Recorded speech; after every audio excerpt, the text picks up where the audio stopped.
Well, we'll ask you some that I don't know the answer to yet. We're going to start with the brand modernization that the American released back in July. It has been so incredible just to watch the way that it's unfolded. So, a couple of months now, how have you seen it just grow and advance, and what have been some of the conversations surrounding it? Well, things like that have to be a process. And I think where we get caught up, and I tell the story all the time, when I interviewed for the job, I was on a plane leaving one of the interviews, and I was doing my own research. And so I get on my computer and I connect to the Wi-Fi and I Google AAC. And everything in my Google browser defaulted to ACC. And I remember making a mental note. I'm like, well, that's a problem. And when we started the job, we started to talk about brand. And what we realized right away from talking to hundreds of people on campuses, coaches, student athletes, administrators, it was just a name. And a brand has to be more than a name. So what we did was we dialed it back. We started a process to modernize the brand. We started with, what is the DNA of this league? And, as I've been really lucky to be in this role, and I literally am just having more fun than I expected. But the number one thing we're out to do as a conference is be the most innovative conference in America. And to be a first mover on things, and even just in voice, whether we do it or not. You remember I was talking about private capital in college sports in April of 2024. Everybody was kind of like, oh, there's no place for that. And now everybody's running a process. It's like intellectual capacity is expanding in our space, which is good. But on brand, we knew innovation was one core tenet. And then I started going out to games. And when I went out and saw women's basketball and men's basketball in our league last year, I walked away with the same word just circling in my head, and it was just grit. It's just a tough-ass league. People just get after each other. And, when in between the whistles, there's competition in this league that is not like I've ever seen anywhere else. And what I like, too, is we're a low-ego league. We have big-name coaches, new coaches, high-profile student athletes, but they do their talking on the court. So grit was number 2, and it was easy. And then third is service, and I think service is an important tenet for everyone because the conference services the institutions. The institutions service student athletes. The teams and the coaches and student athletes service their communities. And it started this year. We're doing a leave behind in every city where we have a championship. We're doing everything from showing up and dropping off checks to modernize school facilities. We're going to remodel a classroom in a city, TBD. We just want to make sure that our student athletes understand how important it is that we service the community, that we're in. And we're going to ask them, basketball tournament this year, I might ask teams to show up for 45 minutes and do a clinic for kids in the city. It's just important we keep perspective. So we relaunched the brand as just the American. We dropped AAC, we dropped athletic. Obviously it's athletic, we're a college conference. And we simplified it. And we also brought a mascot to the table. And I actually know we've arrived because I was in an airport 2 weeks ago and I was walking to my gate to catch a flight and some dude yelled across the airport. He goes, Pernetti, soar the eagle. He yelled across the terminal. So we are really proud of the work. It took a year and I think it's simplified and clearly defined who we are. Well, I think Mike wanted some Soar the Eagle merch, so we need to figure out how to get him some Yeah, of I'm ready that. for that. You came to the right place. That's right. Yeah, so what do we might have? some stuff. Really? Can you give us some You're in insight the on- office with me, Maria. I know, you but should no know. one tells me anything. It's- I'm not in the office that much. It's a surprise. Okay. We are Soar the Eagle's actually going to come to life at the football championship this year. That's awesome. And people are like, why did you a mascot? And when the staff came to me with this, I was the most skeptical. I'm like, we're going to get crushed on social media for this. And then I realized that's not a reason not to do it. And then suddenly I'm looking at this image of Soar, and I'm like, this is intellectual property. We can put this in the market. We can create commercial rights around it. We can generate new revenue for the schools, which everybody, I'm tired of people not talking about this. Everybody needs more money. We have to just go and find it wherever it is. And 3 months in, we're talking to brands about Soar the Eagle having a soft drink deal and a beer deal and a sneaker deal. Whatever we got to do to scratch revenue out of the system to put it back to schools so we can create a better experience for student athletes, we're going to do it. And we just covered some of the newness of the conference, not only in the brand modernization that you just mentioned, but also the new conference tournament format. So for you, how does that just kind of play into this innovation, the grit, and just creating different things for the American Conference? Yeah, I won't take full credit for the format. I mean, there's a lot of conferences out there that have been doing things like this. When we started and looked at the basketball tournament, there were a few things that we needed to start with. And the number one, the table stakes with the basketball tournament is I know some of us are sitting in the back of the room, Student athletes need to be part of an event that feels like a big-time championship event. And when I attended the tournament at Dickies Arena this year, and they did a great job for us over the years, I'm not going to lie that I did not have that vibe.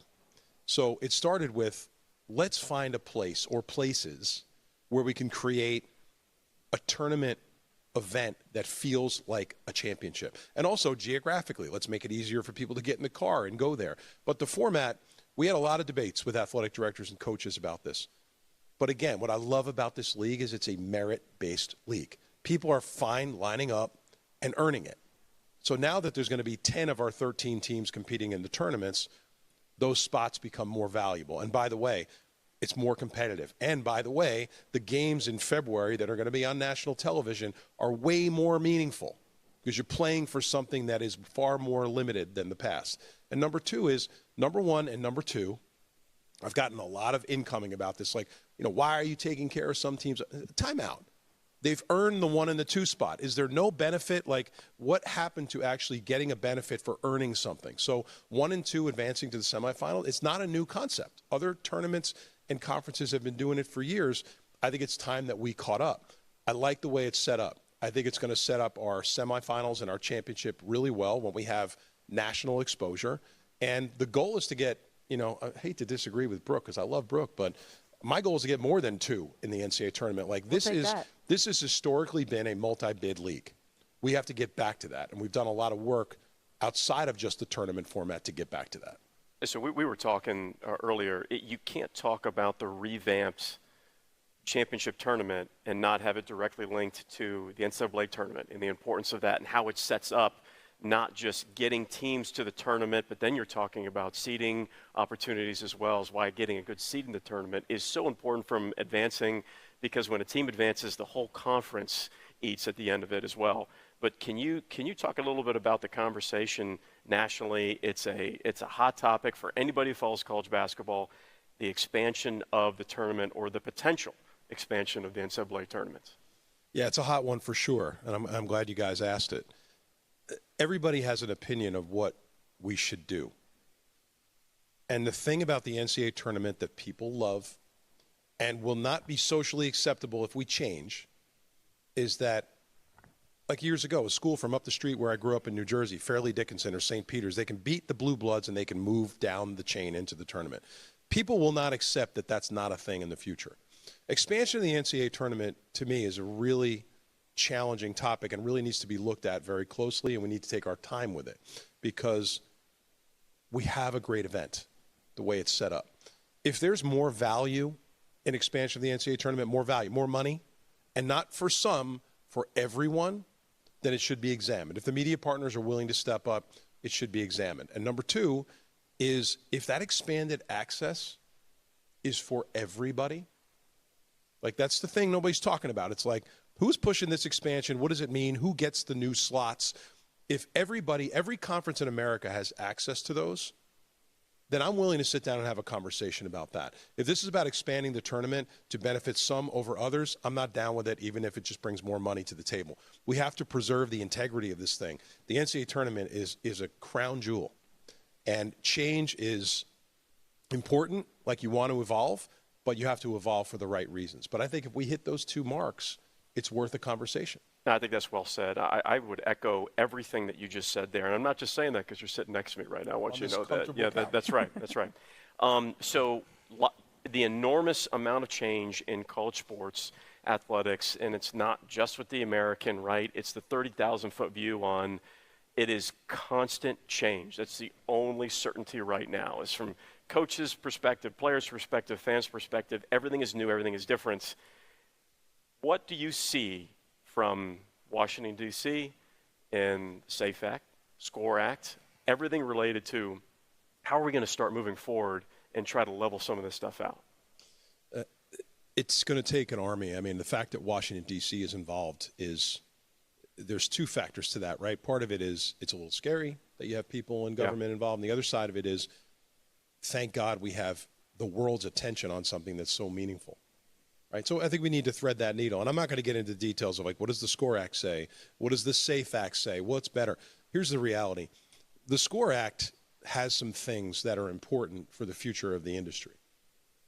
But what we have to emphasize, and I was asked about this by some of the press during the week, is what I came out and said is we need to make sure that we're protecting student athletes' rights and their experience. Because the reality is this. At the end of the day, we turn the lights on and we show up, and student athletes are our product. And having had that same experience when I played football in college, it doesn't last forever. And we have a responsibility to them. Like kids that sign up for a certain school, they sign up because I think this place is going to give me the best experience I could possibly have. We have a responsibility to deliver that. But student athletes need to have a seat at the table. I think that's the most important thing. But for us to sustain the business in the future and grow it in a responsible way, you know how this goes in politics. Who's latching their name onto what and why? There's a negotiation. There's score over here. There's safe over here. Everybody's throwing some stuff into the middle of the table, and there's a negotiation to be had. But I just encourage everybody involved in this to remember what's at stake, and that's student athletes and their experience. And we cannot lose focus on that. And over the past 4 or 5 years with money and NIL and the transfer portal, a lot of people have lost the focus. Like, we got to laser that back in. Tim, we've seen so much growth on the women's side with viewership, with branding, with a lot of companies with their buy-in. And it's an exciting time, to be in women's basketball, the business, as a player, as coach, everything. This conference, one thing I really love, especially the couple of teams that just pop into my mind immediately. Tulane's going to host LSU, USF's hosting UConn, South Carolina, and Duke, I believe. These big-time matchups, how can the American best capitalize on the momentum that the women's viewership is bringing to the table? And then, you've always been a proponent of getting things to feel very equitable in this league for the men's side and the women's side. How can some of those big-time matchups help the regular season and the postseason for both the branding and then the equity of the women's game here? Yeah, and I made a list because I just can't remember everything. But UConn, South Carolina, LSU, Oklahoma State, Illinois, Duke, Vanderbilt, Alabama, Baylor, TCU. Those are some of the non-conference games we're playing on the women's side. And I know some of the women's coaches are sitting out here, and I would just thank them because, I've been a pain in the ass about scheduling. And I've talked about non-conference and how important it is and how we show out in the non-conference. And like that list is just a small list of the bigger list. But on the men's and the women's side, we have stepped up and had the guts to schedule more of those games. Women's basketball, I have a couple of unique experiences. Like when I worked at Rutgers, I worked alongside Vivian Stringer. And Vivian really opened my eyes to the power of this thing. And then when I worked at IMG, we hosted the WNBA during the COVID season. And I spent time with, we were all locked up on the campus taking COVID tests 3 times a day, and I got to know players, and you'd ride your bike around and talk to them, and it really opened my eyes to the power. And women's basketball, it went from being sort of this moment in time to being a full-on movement. It's never had more momentum. We need to capture our piece of that. And part of it is television and the scheduling, some of the stuff I just mentioned. We have to create more opportunities and less reasons for ESPN to say we're not going to take any more women's games on. Like, I'm pushing that. We want more linear. We want more exposure. We'll give more access, like whatever we have to do. I'm pretty sure if I asked any of the women's coaches out here, like, we want to bring a camera in the locker room for your pregame speech, your postgame. Whatever we need to do, we'll do. Okay? So that's one. Format is the second thing, trying to make the tournament, the spots more meaningful. And then, the couple other ones are brands. Like, I can't say who right now, but soon hopefully we'll have an announcement. We're talking to a big brand about an entitlement across all of our women's championships led by women's basketball. And when we sat down with them, they said to me, you're about innovation and so are we. What can we do to send a message that we're serious about women's sports? I said, this is what you can do. And what you're seeing is you're going to see it with us and you're going to see it in other conferences as well, which I think is really important. And then events and scheduling. We're working on, Brianna Gladney, who at our conference, and Carl Hicks, who run basketball, we're working on some challenge type events where we're going to pick up our best teams and play against other conferences' best teams. Like, sometimes to create the inventory, you got to manufacture it. And we'll go out and do that. But, women's basketball became a more meaningful thing to me personally because of my own experiences. And everything we're doing, we're trying to focus on creating an equitable experience, but also a better experience. And I just admire the coaches. Like, the games are not sitting out there on the shelf to be scheduled. Like, when I say schedule better, coaches are like, Tim, you think the games are just out there to be had? I know they're not, but a lot of people are taking risks to play up. And I think the result will be we're going to have more teams in the at-large conversation at the end of the year. And when you mentioned some of those women's teams who have scheduled up, you talk about grit as well. What has really stood out to you in the way that they've embraced it and said, okay, we're going to do this, we're going to make it better for the conference? Well, everybody has to have an open mind. You know, I think it's easy to say, hey, let's just line up and let's do the best we can. I don't think we have anybody in this conference that feels that way, which is really good. But last year we took a holistic look at basketball because the end of the year, you know, Memphis had a terrific year, and all the so-called experts were like, oh, they're going to be an 8 seed, they're going to be a 9 seed. And I was sitting in the back of the room at our tournament when the seeding got announced and saw their 5 seed, and I called every writer that said it was going to be an 8 or 9 and did an I told you so just for fun. And, you know, in South Florida, don't think because of how they scheduled in the non-conference that they weren't more battle-tested in our tournament. Like, those things, we have an open-minded group. But when I say holistic look, we looked at scheduling. I hired Mike Tranghese, the former Big East commissioner, to come in. And Mike's not only a guy who's got institutional knowledge, he's got massive credibility. And he looked at me and he said, this is not just about your non-conference schedule. You're already on that. You have to make sure the top plays the top in your league as much as humanly possible. He's like, and by the way, if your coaches don't like it, put me in front of them, because I convinced Jim Boeheim and Jim Calhoun and John Thompson, a lot of tougher personalities, to do this. But I put Mike on the phone with coaches. I put him on the phone with our administrators. And we took a really holistic look at how do we get ourselves back to where we were. I mean, there are 5 men's teams in this league that played in the Final Four. Okay, and I remember that because it's not like how do we do something we've never done. We've been doing it. It's happened in the past, so it's just about capturing it back. But sometimes you can't will it to happen. You have to raise your hand and say, I need help. We had Mike come in, and he paid such a huge benefit to the conference just in his voice. But that's where we are. We have a group that's like, we all want the same thing. How do we get there? And how much does that help when everybody is on that same page and trying to fight for something that will make not only their program better, their school better, but the conference as a whole? It's essential. You know, I think when I came into the job, knowing it was a consensus-building job, you have things you're going to have to get votes on, and you have to get people's support. I was confident, like, we can get people on board with this, on board with that, and I quickly gave up on the 15-0 votes because there's not a lot of, like, full consensus. But in basketball, you know, I would sort of start at who has the biggest megaphone. Memphis won our league last year, and I give Penny a lot of credit because Penny talked about how we can get better as a league. And then Penny, I sat with him in the room, and he talked to our coaches about the same thing. And whether it's our veteran coaches or, you know, Coach Robinson and Coach H from USF, we got great new talent coming in, and we have Jose on the women's side. You know, they got to the NCAA tournament, and he used his megaphone to talk to our league about what we can do differently and what we can do better. So we have the leadership, and the schools that have made it to the postseason are not making it about themselves. Like, they're using that experience to try to help us as a conference. And everybody in that room wants the same thing. Like in the basketball room, it's a consensus. We are a multi-bid league. Let's get it back. What do we have to do to get there? I'm glad you brought up Jose. Being WBCA president obviously carries a lot of weight to it as well, with, you know, how much he can use his voice for the game, and, you know, how can you kind of collaborate with him in that role for this conference to, you know, again, raise the level of visibility, get maybe 3-4 teams in the league? What does that look like for helping set that up? I think the biggest part of how we position the American is what story do we tell? And we have to be telling it every single day. But you can't just tell it once in a while. It can't be a once-in-a-while thing. It has to be an all-the-time thing, and you have to keep it in front of you all the time. You know, when I say Penny and Jose, I'm using them as an example, but I could name every coach on the women's side, every coach on the men's side. Everybody has to take part in telling that story.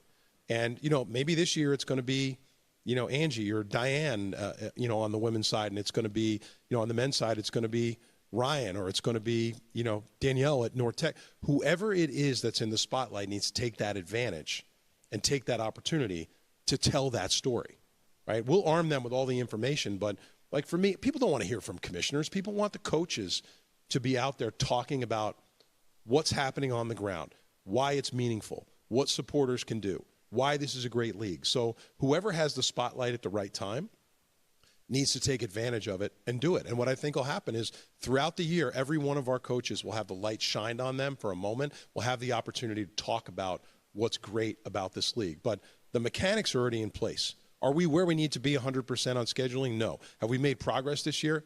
absolutely we've made progress. And I didn't say it at dinner last night, but the coaches know where I'm at is, like, let's just go show out in the non-conference. Like, the more people are talking about, we've seen it in football this year. We showed out in the non-conference, and the American is a national story. If we get a couple of those things knocked off in basketball on the men's and women's side early in the year, my sense is that story will continue to be told, but we need everybody in this league to tell it. So when a lot of times in business, what drives me absolutely crazy is you might hire a consultant that talks about innovation and they don't actually provide you any details on how to accomplish that. It drives me absolutely nuts. But I have always found there's a direct link to a word that you used, which I think exemplifies the conference very well. That's grit, number one. And it's a direct link between grit and innovation, because there are times like, well, we don't have any choice. We have to do something different. We have to think differently. We have to act differently. You talked a little bit about it, but I really care about this, Tim, from this conference perspective. Can you speak more on, conversationally, you, your staff, the coaches, on why innovation isn't just something that you just say? I can. Consultants, there's a lot of really good consultants out there, and a lot of people that have great experience, in what they did. And, at the same time, you can surround yourself with the best people in the industry, but at the end of the day, you have to execute it. You have to go and do it. Innovation is not a word that I throw around loosely, because we have to back it up with our action. And just last year, I've only been on the job. I feel like I've been doing this 10 years. I've been on the job a year and 4 months. And because of the support of the league and the fact that they sold me during the interview process, they were ready to do things differently. And they have walked the walk. From the ADs to the SWAs to the presidents, they've walked the walk. The fact that we're still the only conference in America that set a minimum standard on investment in student athletes on the House settlement it's a proud thing for the conference. And by the way, it was unanimous. Everybody wanted to do that. Like, yeah, we know there's a cap, and we're going to try to figure out, like, how does it work? But we have to set a standard. We have to make a minimum commitment to student athletes and their experience. That was one. Instigating the conversation on private capital was another one. For me, I just come out of one of those deals at IMG Academy when we sold it to EQT. But my sense is it's time to look at things that people are not comfortable with or a little bit afraid of. Right? It's kind of like taking a job. You interview for a job, and if it makes you a little nauseous about leaving your thing and what's this going to be and the uncertainty, my sense is always like, that's the job to take. Right? Because there's uncertainty about it. So private capital is another one.